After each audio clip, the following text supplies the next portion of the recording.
तो आज का हमारा जो फाइलम है, लास्ट फाइलम है इस यूनिट का, और इस पेपर भी हमारा फिनिश हो जाएगा।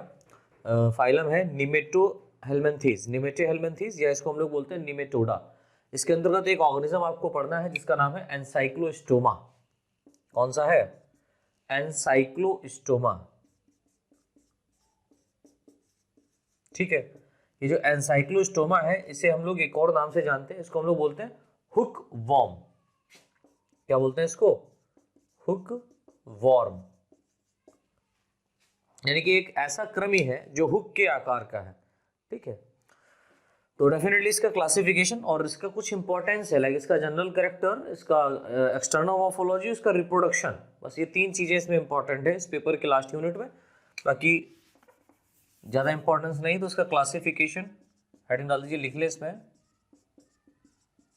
क्लासिफिकेशन। क्लासिफिकेशन में इसका जो फाइलम होगा, फाइलम है निमेटोहेल्मिन्थेस। क्लास की बात करेंगे तो क्लास इसकी हो जाएगी फेस्मेडिया। ऑर्डर की बात करेंगे तो ऑर्डर इसका हो जाएगा स्ट्रोंगिलॉइडी। ठीक है, स्ट्रोंगिलॉइडी। फैमिली की बात करेंगे तो फैमिली हो जाएगी एनसाइक्लोस्टोमिडी। ठीक है, और जीनस इसका हो जाएगा एनसाइक्लोस्टोमा, और स्पीसीज जो इसकी रहेगी वो रहेगी डियोडिनल्स। तो एनसाइक्लोस्टोमा डियोडिनल्स के बारे में हम लोग यहाँ पर डिस्कस कर रहे हैं, राइट। अब इसके बाद में हमारी जो हेडिंग पड़ेगी वो है हैबिट एंड हैबिटेट। इसका आवास क्या है और वासस्थान क्या है, इसके बारे में थोड़ा सा हम लोग चर्चा कर लेते हैं। स्वभाव, इसका अभाव क्या है। ठीक है, तो लिखें इसमें लिखिए फटाफट, विश्व की लगभग 25% जनसंख्या, पॉपुलेशन, विश्व की लगभग 25% पॉपुलेशन, दैट मीन्स जनसंख्या, हुक वॉर्म द्वारा दैट मीन्स एनसाइक्लोस्टोमा द्वारा इन्फेक्टेड है। हुक वॉर्म द्वारा इन्फेक्टेड है, इस बात का याद रखना।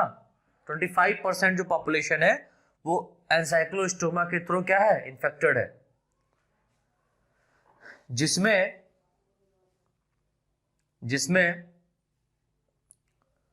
एनसाइक्लोस्टोमा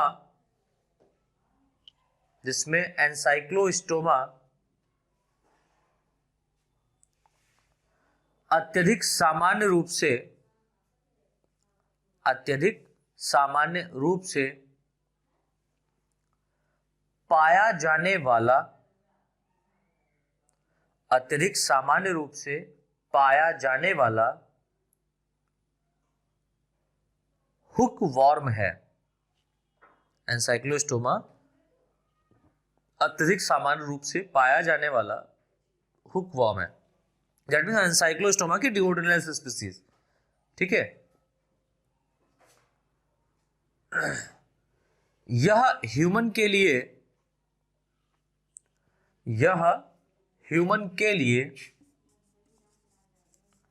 हार्मफुल पैरासाइट,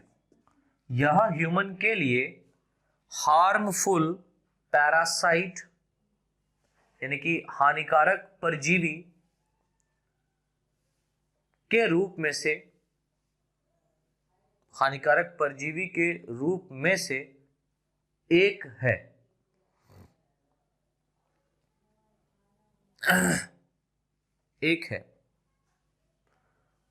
ध्यान से लिखें, इसकी पूरी विश्व में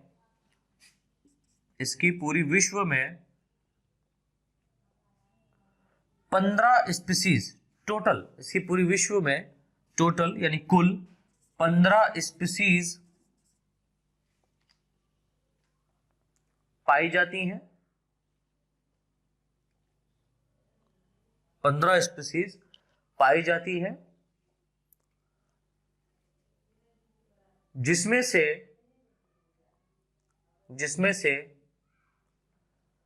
एनसाइक्लोस्टोमा डियोडिनल्स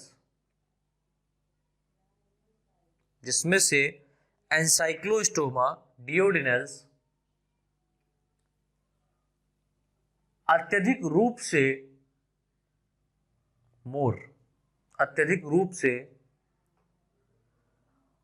हार्मफुल स्पीसीज मानी जाती है, more harmful species are called Ancylostoma duodenale, right.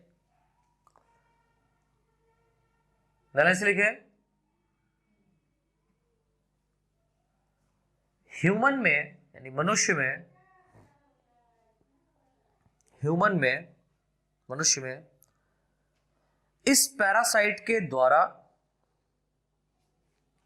इस पैरासाइट के द्वारा एनसाइक्लोस्टोमियोसिस, एनसाइक्लोस्टोमियोसिस डिजीज, एनसाइक्लोस्टोमियोसिस डिजीज उत्पन्न होती है, एनसाइक्लोस्टोमियोसिस डिजीज उत्पन्न होती है। नए से लिखें, यह हुकवॉर्म, यह हुकवॉर्म सामान्य रूप से, यह हुकवॉर्म सामान्य रूप से, इस बात को याद रखिएगा, सामान्य रूप से सॉइल यानी भूमि, सॉइल भूमि पर उन स्थानों पर पाए जाते हैं, स्पेशली कहां मिलते हैं, भूमि में मिलते हैं, लेकिन कहां पर मिलते हैं यह बात लिख लीजिए। यह हुकवॉर्म सामान्य रूप से सॉइल पर उन स्थानों पर पाए जाते हैं, उन प्लेसेस पर पाए जाते हैं जहां मनुष्यों के लिए, जहां मनुष्यों के लिए शौचालय आदि की व्यवस्था नहीं होती, जहां मनुष्यों के लिए शौचालय आदि की व्यवस्था नहीं होती है। यानी कि ये खुले में तो हम ये कह सकते हैं नहीं पाए जाते, यहां भी ये कह सकते हैं जहां पर खुले में जो शौच करने जाते हैं ह्यूमन, उस स्थान पर ये अधिकतर पाए जाते हैं। अब मान लीजिए शौचालय की व्यवस्था होती तो एनसाइक्लो जो स्टोमा है वो वहां पर नहीं पाया जाता, क्योंकि वहां पर समय समय पर क्या होती रहती है, उसकी सफाई होती रहती है। या उन स्थानों पर अधिकतर रहते हैं जहां पर शौचालय तो बने हैं लेकिन उसकी सफाई नहीं होती, हम ये कह सकते हैं। तो ये कहां पर पाए जाते हैं, उन स्थानों पर जब पाए जाते हैं, सॉइल के उन स्थानों पर पाए जाते हैं जहां मनुष्यों के लिए जो टॉयलेट्स बनाए जाते हैं, ठीक है, उन टॉयलेट्स की वहां पर व्यवस्था नहीं होती है सही रूप से, हम ये कह सकते हैं। तथा आगे लिख लीजिए, नहीं होती है, तथा मनुष्य का मलमूत्र खुली जगह में होता है, खुली जगह में होता है। चलिए से लिखें, इन स्थानों पर ये काफी इंपॉर्टेंट है, इन स्थानों पर ह्यूमन सामान्यतः नंगे पैर रहते हैं। अब देखिए पैर नंगा है, क्यों? क्योंकि ये जो पैरासाइट है एनसाइक्लोस्टोमेटा है, ये आपके पैरों से ही आपके बॉडी के अंदर इंटर करता है, तो इसलिए स्लीपर को अवश्य पहने, जहां भी जाए स्लीपर जरूर पहने, नंगे पैर ना घूमे। इसलिए शुरुआत से ही कहा जाता है नंगे पैर मत रहो, सर्दी लग जाएगी, सर्दी भी लग जाएगी, प्लस ये भाई साहब भी कहीं पर भी मिल सकते हैं, और ये भाई साहब अगर आपके बॉडी के अंदर इंटर कर गया तो दिक्कत हो सकती है। तो क्या लिखा, मनुष्य सामान्यतः नंगे पैर रहते हैं। Adult ancylostoma, adult ancylostoma human की इंटेस्टाइन में, एडल्ट एनसाइक्लोस्टोमा ह्यूमन की इंटेस्टाइन में पैरासाइट, परजीवी, पैरासाइट के रूप में रहता है, पैरासाइट के रूप में रहता है, जहां से यह, जल्दी लिखें, जहां से यह आहार नाल की भित्ति, एलिमेंट्री कैनाल की वॉल, जहां से यह एलिमेंट्री कैनाल की वॉल, आहार नाल की भित्ति से, आहार नाल की भित्ति से ब्लड, वाओ, खाना तो खाया ठीक है लेकिन ये खून पीता है, blood comma lymph, blood comma lymph आदि को फूड के रूप में, आदि को फूड के रूप में प्राप्त करता है। तो इससे अच्छा तो हमारा भैया फाइलम, हम कह सकते हैं प्लेटीहेल्मिन्थेस ही है। क्यों? क्योंकि वो आपके बॉडी में रहता है लेकिन वो आपके बॉडी से, इंटेस्टाइन से क्या लेता है? खाना लेता है, डाइजेस्टिव फूड लेता है, राइट। लेकिन यहां पर ये भाई साहब क्या कर रहे हैं, निमेटोहेल्मिन्थेस के जो प्राणी है ये क्या कर रहे हैं, ये आपके बॉडी में रहते हैं लेकिन आपका खाना नहीं खाते हैं, आपका खून पीते हैं, ठीक है। और आपके बॉडी के अंदर जो ब्लड में लिम्फ होते हैं उनको भी ये क्या करता है, फूड के रूप में ऑब्टेन करता है, प्राप्त करता है। लाइन से लिख लें, एनसाइक्लोस्टोमा का लार्वा, ये बहुत इंपॉर्टेंट है, और जो लार्वा यहां पर बनता है वो कहलाता है फिलीफॉर्म लार्वा। तो क्वेश्चन ये आता है एनसाइक्लोस्टोमा डियोडेनल्स में कौन सा लार्वा प्रोड्यूस होता है, तो हम ये कहेंगे फिलीफॉर्म लार्वा। क्या लिखा? एनसाइक्लोस्टोमा का लार्वा, ब्रैकेट में लिख दो फिलीफॉर्म लार्वा, फिलीफॉर्म लार्वा मनुष्य के शरीर में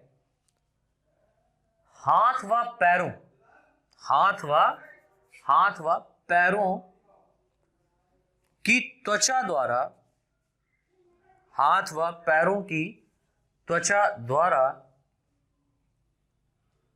इंटर करता है, प्रवेश करता है, ठीक है। तो इसके एंट्री का हमारे बॉडी में क्या हम ये कह सकते हैं जगह है, या कहां से हमारे बॉडी में एंटर करता है, तो हाथ व पैरों की जो, ये जो हाथों की जो हथेली है, यहां से स्किन के अंदर ये क्या करता है, पेनिट्रेट कर जाता है, और यहां से हमारी वेन्स में ब्लड से होते होते ये हमारे इंटेस्टाइन में पहुंच जाता है, समझ रहे हो। तो फिलीफॉर्म जो लार्वा है वो हाथ व पैरों से क्या करता है, बॉडी के अंदर इंटर करता है। तो इसलिए हैंड वॉश करते रहिए, गंदी चीजों को मत छुइए और नंगे पैर मत घूमिए। चलिए, इसके बाद में हेडिंग डाल दीजिए एक्सटर्नल मॉर्फोलॉजी। तो इसके अंतर्गत लिखें, एक्सटर्नल मॉर्फोलॉजी के अंतर्गत एनसाइक्लोस्टोमा का शरीर लंबा व सिलिंड्रिकल होता है, लंबा व सिलिंड्रिकल, दैट मीन्स बेलनाकार होता है, तथा मेल व फीमेल मेंबर, यानी कि जो उसके मेल और फीमेल मेंबर हैं वो दोनों, मेल व फीमेल मेंबर बाह्य रूप से, दैट मीन्स एक्सटर्नली डिफरेंट होते हैं, बाह्य रूप से भिन्न होते हैं।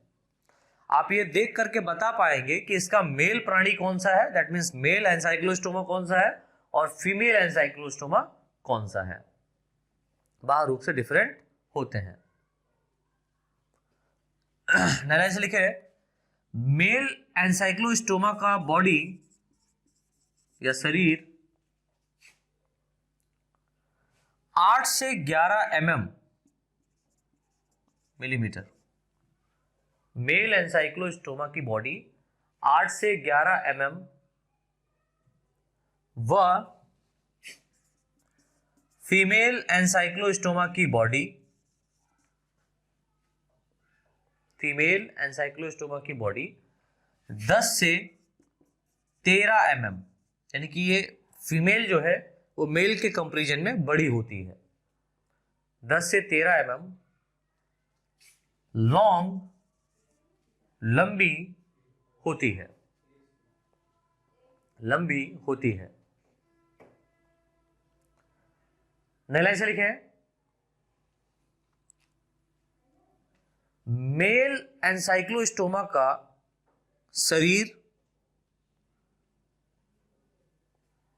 मेल एंसाइक्लोस्टोमा का शरीर हुक के सिमिलर, हुक के समान, यानी कि आप जब देखेंगे तो इसका बॉडी में इस तरीके से हुक लाइक स्ट्रक्चर, ये हुक के समान आपको लगेगा कि हुक है टांगने वाला, इसीलिए इसको हुक वॉर्म कहते हैं, राइट। मेल एंसाइक्लोस्टोमा की बॉडी हुक लाइक, हुक के समान होता है, शरीर हुक के समान होता है। इसके बॉडी के एंटीरियर एंड पर, इसके बॉडी के एंटीरियर एंड पर एक, इसके बॉडी के एंटीरियर एंड पर एक बिग यानी बड़े, एक बिग यानी मींस बड़े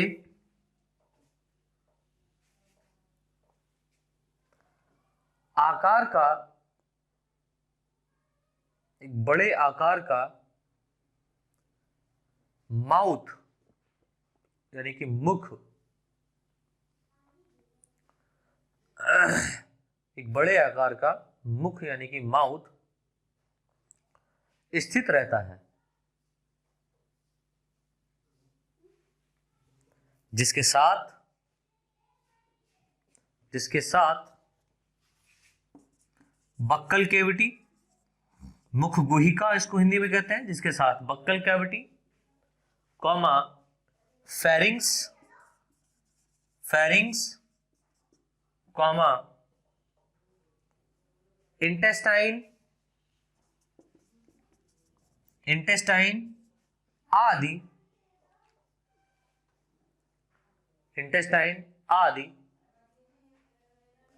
भाग जुड़े रहते हैं, आदि भाग जुड़े रहते हैं, ठीक है। नई लाइन से लिखो, एंसाइक्लोस्टोमा, एंसाइक्लोस्टोमा अपने माउथ की सहायता से, एंसाइक्लोस्टोमा अपने माउथ की सहायता से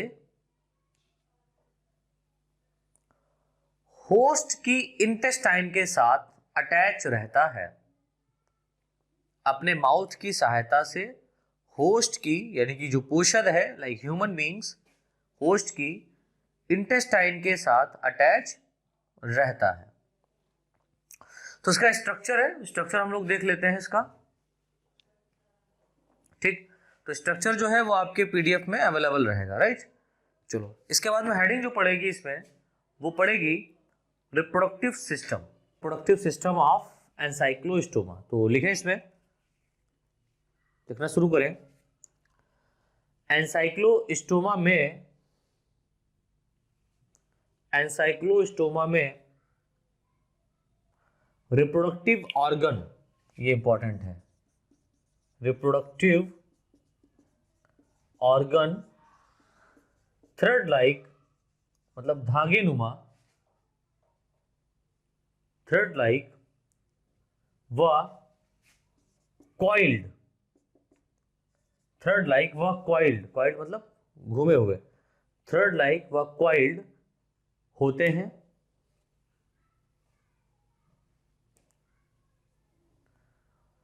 मेल एंसाइक्लोस्टोमा, मेल एंसाइक्लोस्टोमा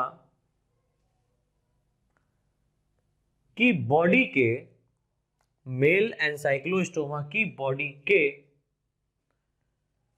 मिडल पार्ट में, की बॉडी के मिडल पार्ट में एक अत्यंत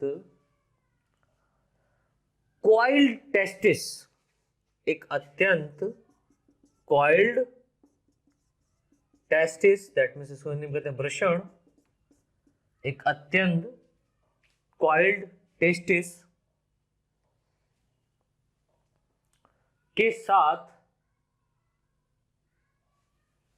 अटैच रहती है या स्थित रहती है,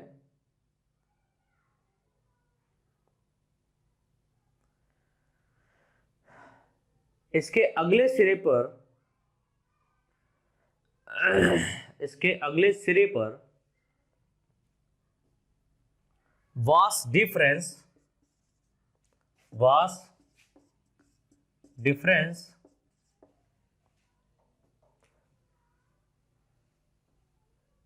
कॉमा सेमाइनल वेसिकल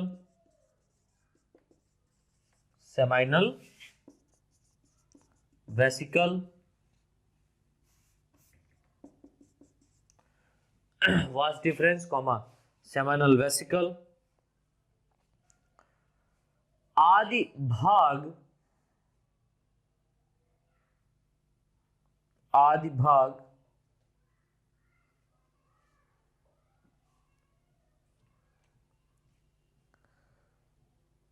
जुड़े रहते हैं, आदि भाग जुड़े रहते हैं।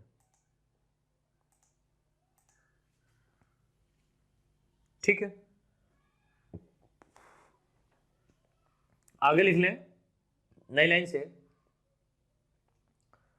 फीमेल एंसाइक्लोस्टोमा में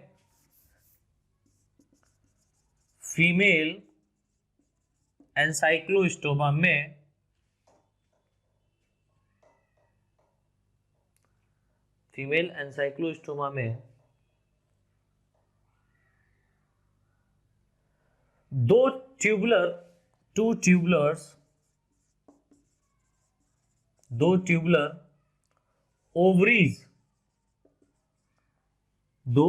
ट्यूबुलर ओवरीज, दो नलिकाकार अंडाशय ओवरीज होती हैं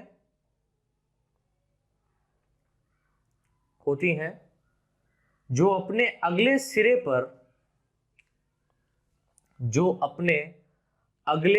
पर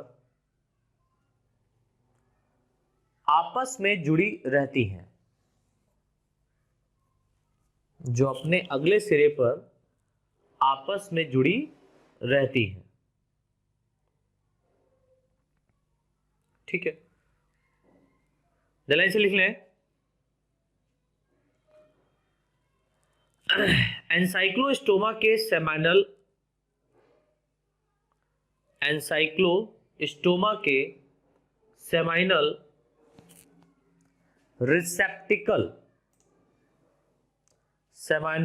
रिसेप्टिकल में फर्टिलाइजेशन होता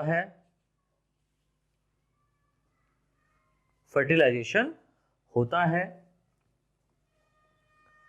जिसके बाद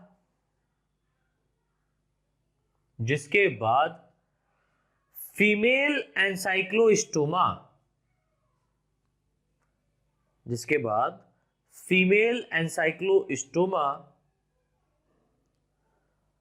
फर्टिलाइज्ड एग को, यानी कि जो यहां पर फर्टिलाइज्ड एग्स हो चुके हैं उनको प्रोड्यूस करती है।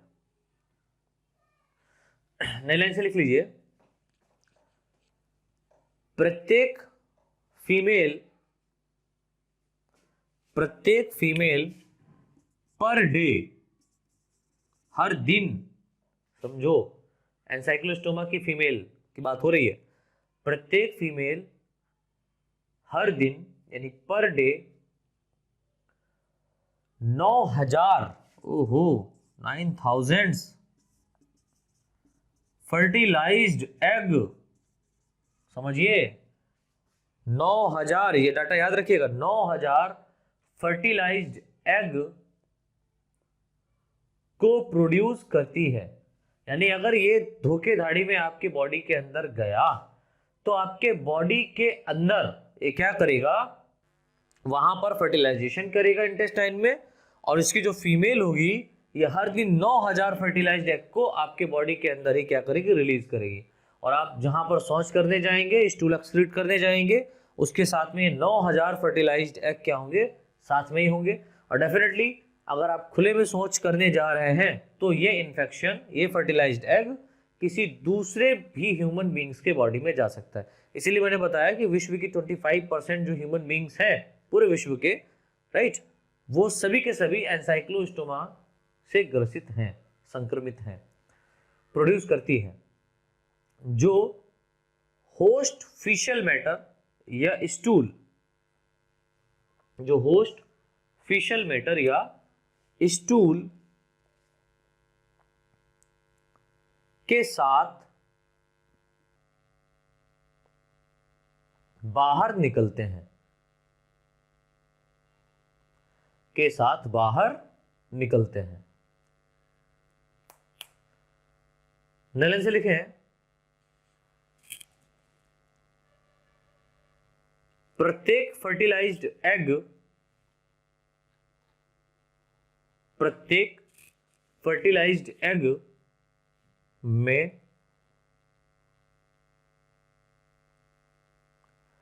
एक जाइगोट होता है, प्रत्येक फर्टिलाइज्ड एग में एक जाइगोट होता है जो एम्ब्रियो में चेंज हो जाता है, जो एम्ब्रियो में चेंज हो जाता है तथा इस एम्ब्रियो द्वारा, तथा इस एम्ब्रियो द्वारा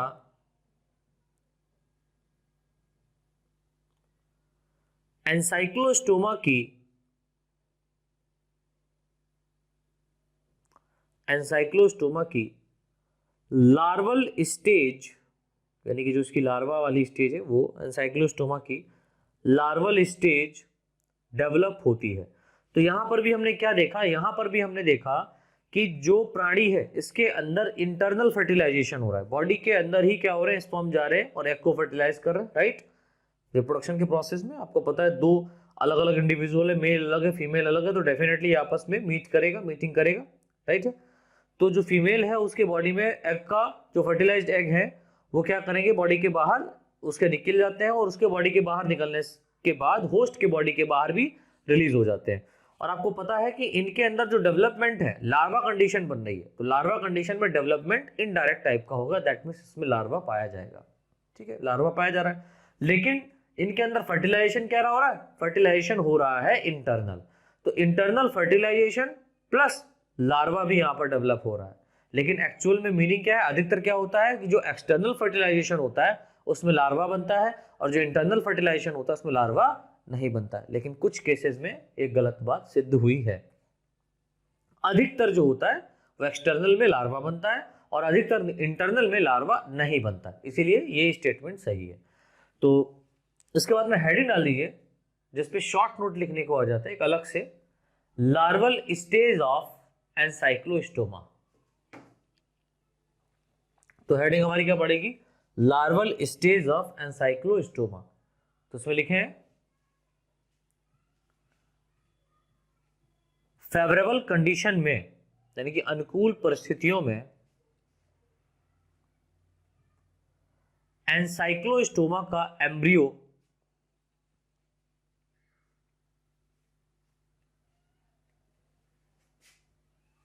एंसाइक्लोस्टोमा का embryo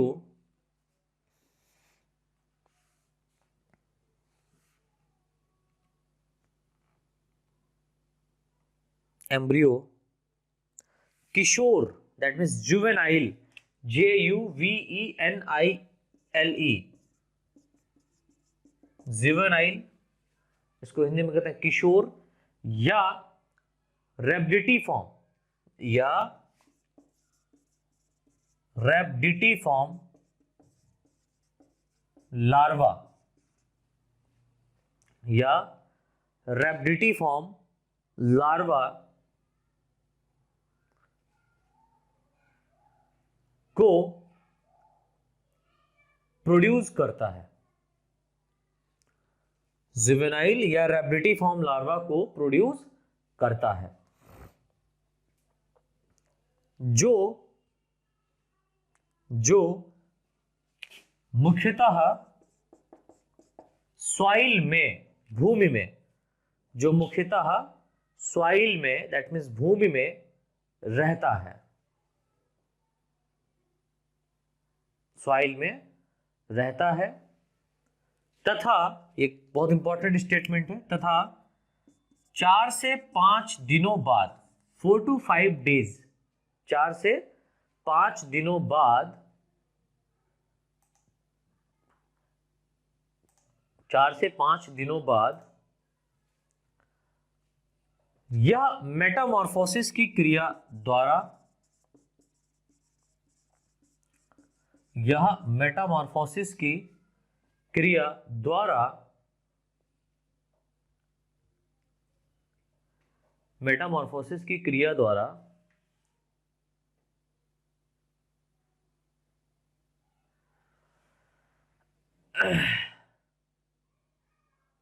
फाइलेरी form, फाइलेरी form, FILARI, फाइलेरी form,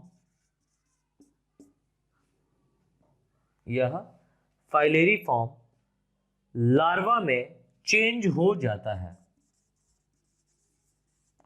फाइलेरी form larva में चेंज हो जाता है, राइट।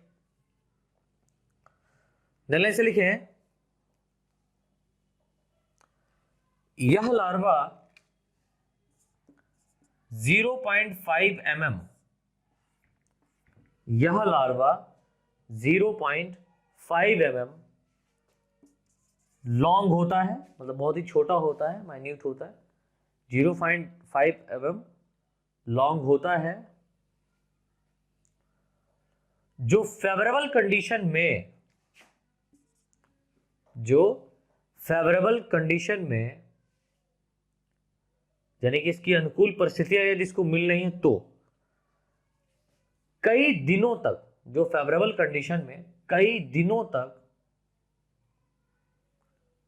लिविंग रह सकता है, जीवित रह सकता है।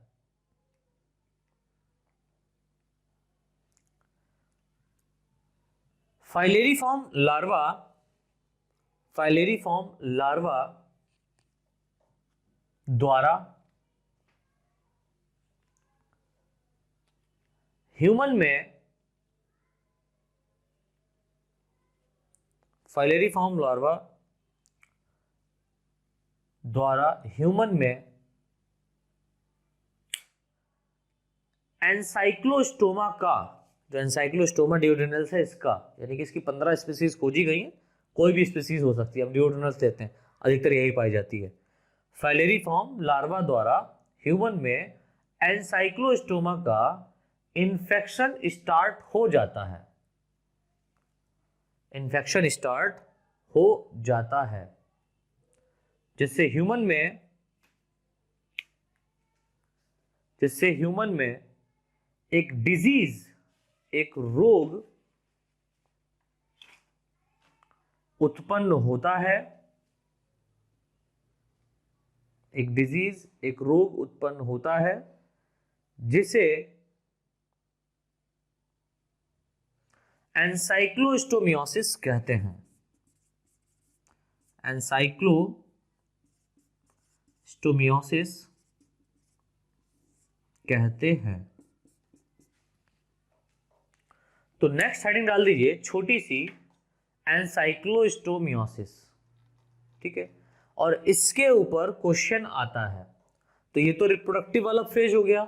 अब बात आएगी कि ह्यूमन बींग्स में जो एनसाइक्लोस्टोमा द्वारा डिजीज कॉज हो रहा है, उसके पैथोजेनेसिस, यानी कि उसका पैथोजेनेसिस क्या है और उसका ट्रीटमेंट क्या है और उसका कंट्रोल कैसे हो सकता है, इसके बारे में संक्षिप्त टिप्पणी लिखें, ठीक है। तो एनसाइक्लोस्टोमियोसिस के बारे में बताइए, या क्वेश्चन आ सकता है कि ह्यूमन में एनसाइक्लोस्टोमा के द्वारा होने वाले रोग के बचाव, ठीक है, यानी कि उसका क्या बचाव है, उसका क्या उपचार है, ट्रीटमेंट, और किस तरीके से इसमें पैथोजेनेसिस हो रहा है, किस तरीके से रोग उत्पन्न हो रहा है, उसके बारे में बताएं। तो ये इंपॉर्टेंट है। तो नेक्स्ट हेडिंग हमारी पड़ेगी एनसाइक्लोस्टोमियोसिस।